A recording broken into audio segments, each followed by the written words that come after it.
Hi, everyone. We're back. And for now, we're going to pivot and we're going to have a panel focusing on the interaction of AI with editorial. I'm really looking forward to this panel. It was not that long ago, I finally got a very famous book, cover you probably can't see here, but What Editors Do, which had chapters from many leading contributors in the world of publishing. And in the back of my mind, I'm wondering how much of this book will stay the same. Quite a bit of it, I think, but we're going to be seeing changes that really alter, I think, what the next edition of that book might look like. So I'd like to introduce the panelists that are with us today, and I'll just call on you each briefly, and if each of you can just give a brief introduction, let us know what you do in your day jobs, and then we'll circle back around and we'll start talking about how AI is getting integrated into the editorial functions and what you're thinking about as you look at the horizon. So, Cliff, can I start with you? Sure. Hi, everybody. I'm Cliff Gurin. I'm in Seattle, Washington. For over 30 years, I've worked at the intersection of publishing and technology for companies such as Apple, Microsoft, Hearst, Overdrive, and many, many others, both as an employee and as a consultant. I'm here today because of the articles I've written recently on AI and creativity published on my website, and because of the work I've been doing with Forbes Books, the book publishing brand of Forbes that's focused on building the authority and reputations of transformational business leaders, entrepreneurs, and industry experts. Industry experts. I'm just getting over a cold I picked up traveling to LA. Forgive me. Together, we've been exploring ways to use generative AI and accelerate their book planning and book development processes. Through the use of grounded or closed data sets, which was mentioned previously, and which we are going to talk about a little bit more, we've been able to integrate AI into their publishing process without compromising the integrity of the content they produce. In short, we're figuring out how to use generative AI to augment their work and help their book development teams focus on the steps in the book development workflow where their talented team members add the most value. So more about that to come. Great, that's wonderful. All right, Stephen. Hi, my name is Stephen Power. I've been in publishing for more than 30 years as an editor. I started out at Avon Books, then I went to Wiley, then to Amicom, a small business publisher, and then to Tom Dunn Books, an imprint of St. Martin's Press. I'm currently an executive editor at Kevin Anderson and Associates, which is an editorial services firm. And there I help authors generate their book ideas. I help them write their books. I evaluate finished manuscripts and proposals, and I do a lot of proposal writing myself. So I've now been able to see editing from both sides of the table. Excellent. Barbara, welcome. Tell us about yourself. Sure. Thanks for the invite. My name is Barbara Ruhling. I'm based in Berlin. I am a book sprint facilitator. That means I help groups of experts to write a book collaboratively in 5 days. We have a book sprints process that we developed in our company for the last 15 years. And I've been doing this for 10 years now. And it's a 5-day process where groups of people come together, often very interdisciplinary backgrounds. Often they write about practical knowledge in their field that isn't well documented yet. Often they come with different languages, say a group of lawyers and engineers developing new guidelines for, say, battery storage and green energy. And because they are not writers or write very differently depending on their fields, there's a lot of time spent on editing, which is where we've been spending now a lot of time thinking about how we can use AI to help the experts improve the quality, save time, even out the language, identify gaps, etc. So that's something we've been working on at Booksprints. Excellent.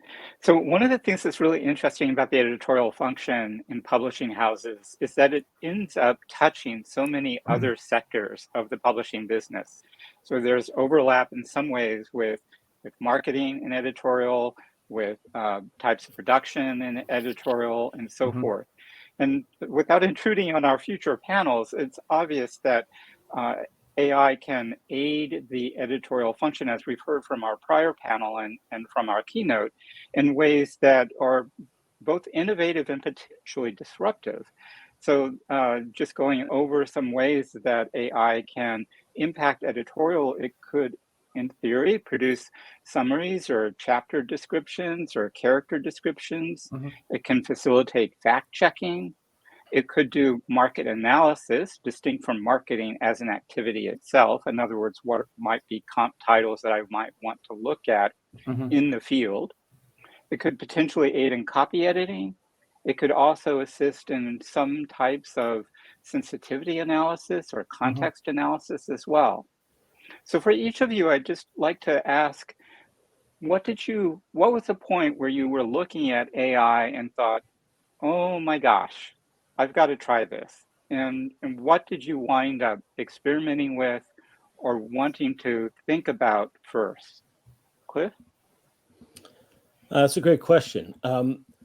Given my proclivities toward technology, I started playing with AI as soon as I had the opportunity to, basically as soon as some of the models were made publicly available. And a lot of this was because I'm very interested in the writing process as a whole, and I wanted to understand how I could use AI to impact my own writing, and also how it could help the work that I do for a variety of clients, both publishers and my business writing clients. I think the thing that I've taken away from all this is the importance of really becoming conscious about your workflow. And when I say your workflow, it's not only what your processes, not only the processes you use, but the tools you use at each stage of your workflow. And then looking for the points, what I call the power-up points, where you can use AI to basically accelerate the process in ways that are additive. Now, when I say that, it's because the creative process, and I'm using that term very, very broadly for all the aspects of book development, is highly iterative. Creativity itself is highly iterative. And what AI is really great at is helping you iterate, helping you try out new things. And so I always encourage people to make lots of small bets, try different things, see what works, and then look at your overall process and try to figure out how you can use AI to basically buy yourself more time for those points in the process where you are able to add your specific, unique, distinctive value, both as a human being, but also as a creative with a certain kind of domain expertise, style, interests, etc. So if nothing else, AI is a wake-up call for all of us to become more conscious of what we do, how we do it, and where we think we can add the most value. Excellent. So, Stephen, what about you? What got you into the waters of AI? What was the point where you thought, oh my gosh? So I'm fascinated by AI. I wrote a novel that's about AI. It's on submission right now. There's your plug right there. But I've read for 3 years like everything that's been written in the common press about AI, and I've used the 4 different AIs that are out there: ChatGPT, Bard, and the other couple. And what I found is that it's just not good at writing stuff. It's very good at creating very mediocre language because that's literally what it's designed to do. It's designed to come up with the most generic possible answer to a question or to a summary based on what people have done before. So it doesn't create so much as it learns from other things. And that's fine. That's how anyone else learns to write. But I think that's why if you wanted to, say, summarize a book, you then have to massage it yourself because it's just going to organize data in what it thinks is the most efficient, straightforward, simple way. But that doesn't necessarily mean the data, the summary is now compelling. It doesn't mean that if it's that you're trying to write marketing copy, that it will actually sell the book. So I think it's a useful tool to do like the summary, to give you something to start with. Personally, I'm a better rewriter than I'm a writer. But my secondary concern of that is that I still remember what it was like to be an editorial assistant. I remember what I had to do to learn to gain the skills to be an editor.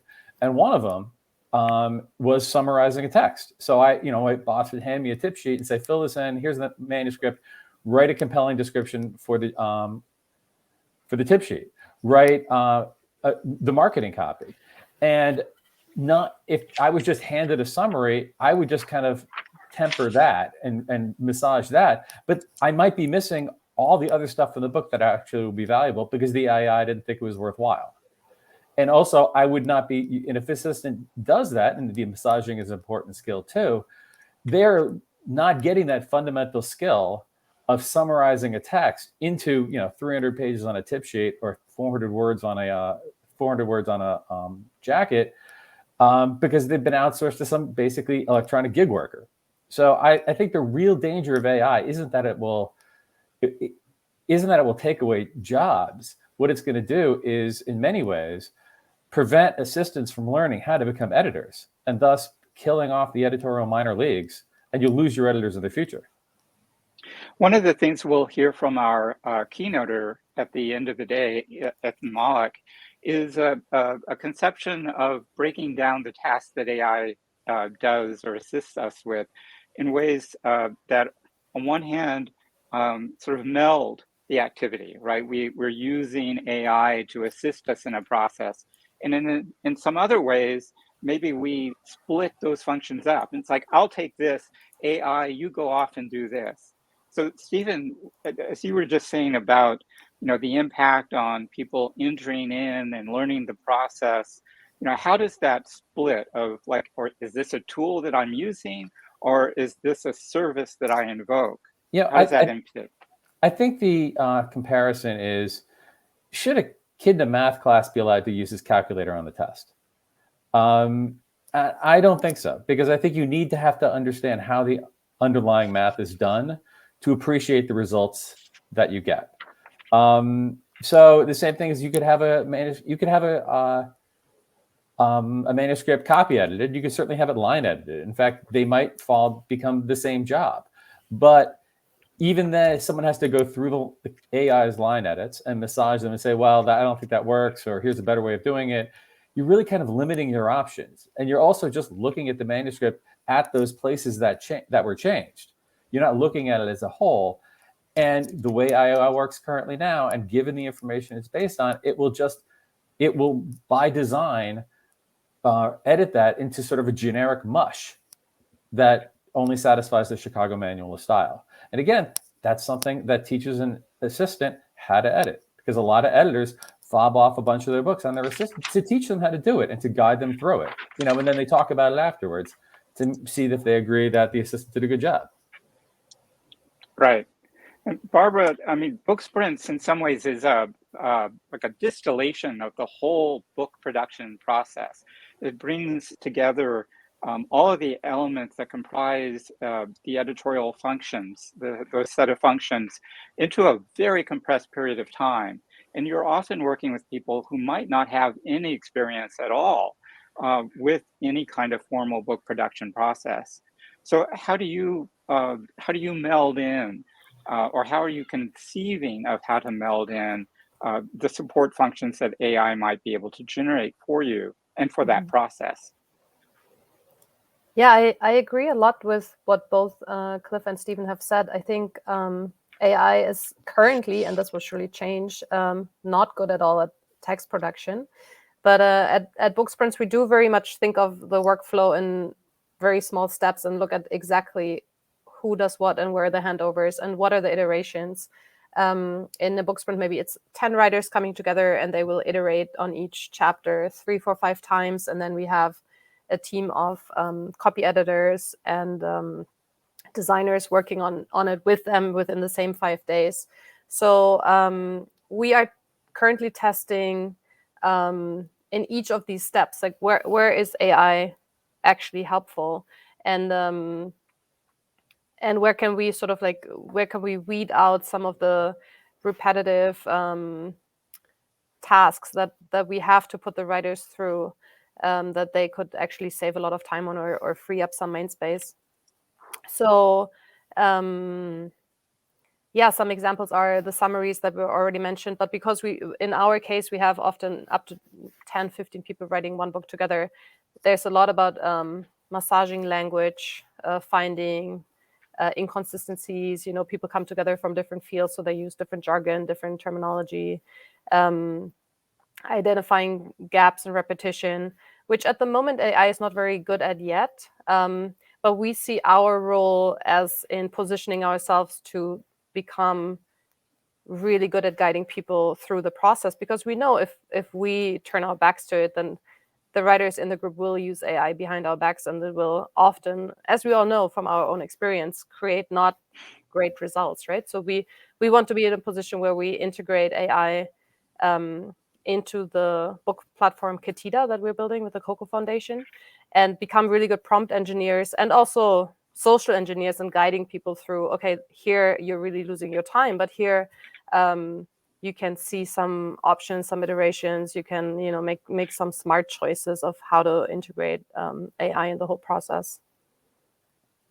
Yeah, those seem to be really interesting and good points. We've read a lot about how AI might demonstrate biases, and people really tend to think in terms of the output of AIs. But it seems to me, from what you've said in part, that there might also be biases as a ramification of the fact that we're utilizing AI in the first place. Oh yeah, right? That AI begins to shape our own behavior and sort of channel our own actions. Yeah. And so, there was a question from an audience member, concerned about whether or not inserting AI into editorial might impact acquisitions. Could we wind up skewing, the diversity of our acquisitions or of our topics in ways that are inconsistent with our longer term priorities? But I think that's just one way in which the incorporation of AI might end up biasing the activity that we do as publishers. Right. So, open field, how are any of you thinking or seeing that kind of impact in your work? So I do want to take a moment to make a few clarifications. When we talk about AI, we're using AI very, very broadly, that term very, very broadly. And narrowing it down just a little bit, we're really talking about generative AI here. And then within generative AI, there are, as Stephen said, several different major large language models with new ones coming up all the time. And the ability of those to basically generate output, it varies differently. So, for example, in the project I've been working on with Forbes, we did a test, and we went out and tested 4 different AI engines and really tried to learn what the strengths and weaknesses of them are. So, for example, we found that Chat GPT was very good at dealing with more structured queries about organization, etc. But Claude was provided, I'll call it, more artful and nuanced prose. And all of this depends, of course, on our ability to create prompts that generate the type of output we want. So we actually started creating our own cookbook of prompts that book editors and book planners could use that we found generated the kinds of output that we were looking for. The other point that I wanted to make, though, was that in terms of bias, I think it's important also to separate out the fact that these generative AI systems are pattern-based engines, and they have a certain way of analyzing information. And then there's the information that they're trained on.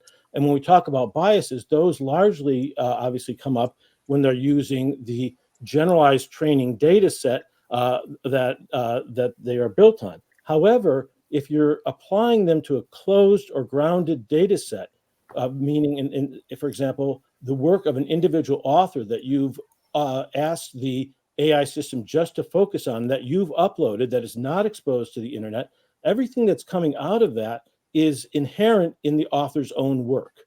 And so if there are biases, then those are the biases of that author, which are both good and bad. So bias is something that is really, bias can also be perceived as point of view, which is what you want to basically pull out, if you can, in a given work. So it's a more nuanced discussion than just general terms about AI and bias, in my opinion. Right. And I think that's a good point about using a closed data set. I mean, I was literally writing, as you talked that, like, Tom Clancy has been writing books for 20 years since his death.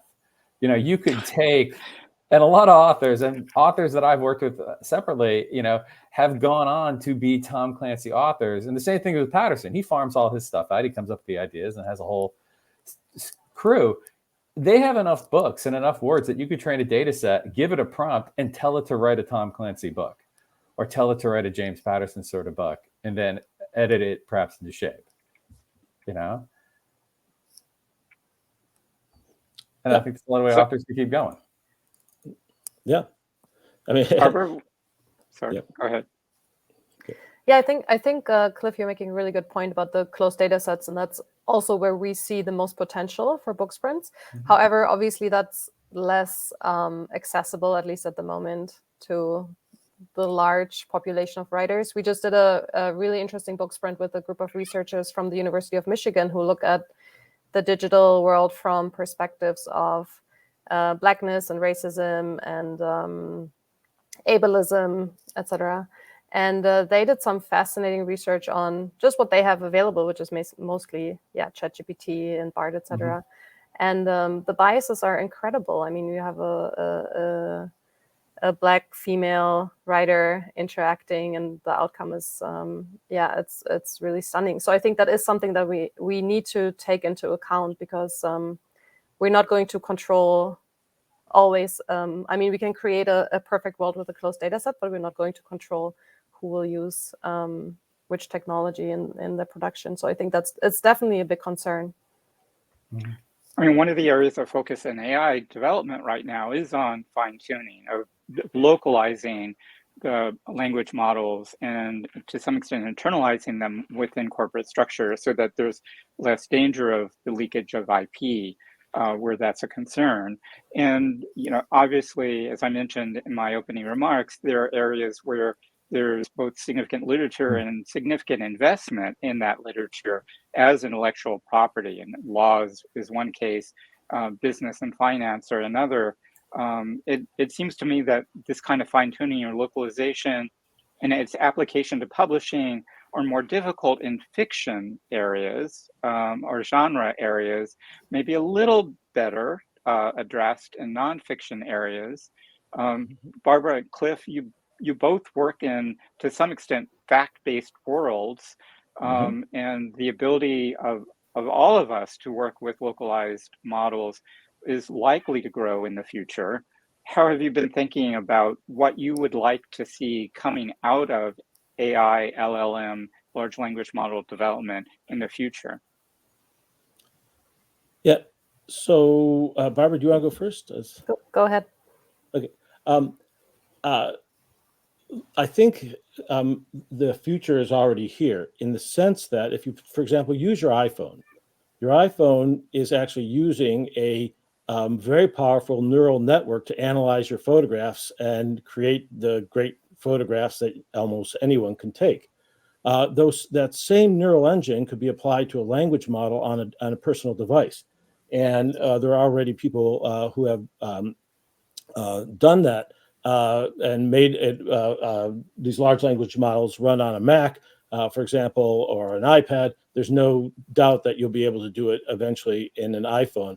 So I will be able to carry my own large language model, which reflect the sources that I believe are that I want to use for my queries. And probably I'll be able to also say, use my information and use XYZ external information and pick and choose those sources. Likewise, publishing houses will have their own large language models based on their authors' work that they'll be using for marketing purposes, cross-marketing, et cetera. You're going to see a proliferation of large language models. And that's why a lot of the issues that are inherent in the sort of grab bag models that we have today are fortunately being exposed and then can be addressed in data sets that are basically cleaner, vetted, and address hopefully some of the licensing issues that we all know have to be addressed, as Michael mentioned earlier. Barbara? Yeah, I would like to +1 everything that Cliff said, and just to add one example where I really think AI could be so useful in the future is open educational resources. So college textbooks that, that content has already been written, but it needs to be updated. It needs to be made relevant for a specific curriculum. It needs to be localized in terms of knowledge. And these are often very underpaid faculty who work really hard to create those resources. That's one really good example where I think, that's something where I want to see AI just enhance and support people with tasks that they don't need to necessarily spend their time on really good content that's already there. Mm-hmm. Stephen, as we're getting close to the end of our panel slot, what else is on your thought horizon? So my fear this goes to the bias question. It also goes to training assistants to become editors. Is how will this affect proposals and submissions in general? Anyone who's tried to apply for a job today knows that their resume has to go directly to someone at the company, because if it goes through the company's HR department, it will actually go through some algorithmic filter that is looking for specific things and will simply ignore you otherwise. And I could see the same type of filter being created for submissions to agents and publishers. You have certain weights, things you're looking for, things that have sold, maybe certain comp titles, certain language in it, certain identities in the author, certain expertises, credentials, social media stats, whatever. And it simply kicks out whether or not this is actually worth the editor's or the agent's time to even read in the first place. The thing is, that was the job of the editorial assistant, is you go through and you figure out, okay, here are 50 things to read, and the ones you want your boss to read, you've got to make an argument for your boss to reading it. I mean, an editor does that. They have an algorithm ahead of what they're looking at. My first boss, David Highfill, used to just write on the cover letter, plus 2 columns, plus and minus. And he would write down and then let that guide, like, is this worth it? Or the pluses more than the minuses? Is one big plus worth more than 3 minuses? But if they go to sort of an algorithmic acquisition strategy that cuts out, that is going to affect a lot of people who just don't seem to, quote, fit in. Then people who've got some problems, but maybe they overcome it. Look at Cormac McCarthy, a guy with 5 totally failed books that never sold more than 2,500 copies. He's not getting through the filter, even the book that finally broke him out. So and again, you're taking away a job that teaches an assistant how to become an editor. All right, we're getting right to the close. It's, I think, an important insight that, publishing has its fallibilities now. It's not as if AI is going to introduce the same fallibilities. We'll be adjusting to a whole new different world. And literally, like 15 seconds, ask each of you, what do you want to try next? What are you looking forward to? Cliff. I'm actually looking forward to trying, and there's too many to try, but the new tools that are actually focused on working with closed or grounded data sets. There are many out there today, and more coming, and I think that is really going to be the most useful tool in the short run for people who are creating content, because then they avoid the IP infringement issues. Interesting. Barbara. We're currently working with the COCO Foundation to integrate AI into our book production platform, Ketida. Also hoping to work with closed data sets. And we're yet to do our first test run in a real life book sprint. So that's what I'm looking forward to. Oh, cool. Stephen. I'm looking forward to trying to figure out how to avoid using short-term optimization and cost savings in order to avoid long-term systemic problems. That's how I see this. Instead of thinking of AI as a gig worker, thinking of how it can transform the larger ecosystem of a publishing house. Indeed. All right. Well, thank you, everyone. It's been a great conversation. Certainly, we'll all be delving into these topics in the future. Thank you, each and every one. We'll be taking a brief break, and then we'll be back to talk about marketing. Thank you, everybody. Thank you. Thank you, everyone. Thank you. Have a good day. Bye-bye. Bye.